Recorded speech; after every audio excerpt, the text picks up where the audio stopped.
simalana namhlanje in the afternoon simele uhulumeni waseMpumalanga ikakhulukazi ihhovisi likaNdunankulu obekade efisile ukuba nathi namhlanje kodwa ngenxa yokuthi imisebenzi emqinayo e-ofisini akakhonanga ukuba khona.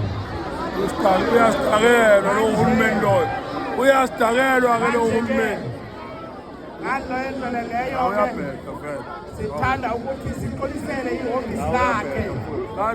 Njengoba sila namhlanje-ke simele ke uhulumeni sithanda ukuthi sinibonge nonke sibonge nabagqugquzeli bale march to march ukuthi namhlanje niphume ngobuningi benu nazophakamisa izikhalo zenu. Lezi zikhalo zenu izikhalo nathi ezuhulumeni ezisikhathazayo kakhulu. Senzile ikakhulukazi sikhathazwa kakhulu indaba yokuthi kube khona ukuba khona kwezinga le-unemployment emphakathini yethu. Nathi we are concerned as a government. Si-concern as a government mayelana nokuthi ama-services wethu ane-pressure. Asisakwazi as a government ukunikezela ngezinsiza ebantwini.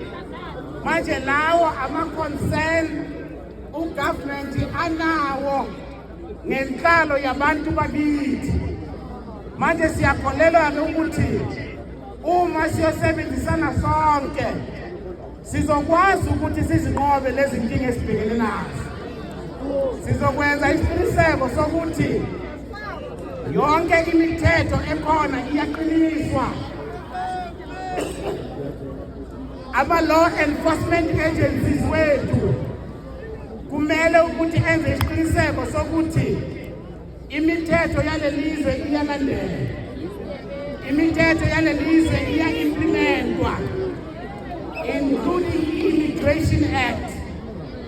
Bonke abantu abakhona la ngokungemthetho umthethosisekelo uyasigunyaza ukuthi ugovernment asebenzise imithetho ukuba deporta.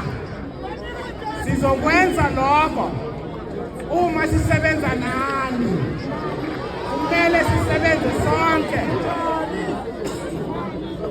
Kumele sisebenze sonke ukuze sikwazi ukuvikela lelizwe, sikwazi ukuvikela intuthuko yethu.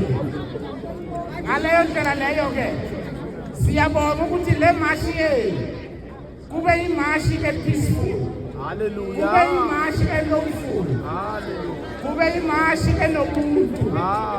Manje lokho kuyabonisa ukuthi singabantu base-South Africa sizimisele ukuthuthukisa ilizwe lethu. Manje-ke siyabonga siwugovernment ukuthi-ke le memorandum yethu siyayamukela as ugovernment, sizohamba nayo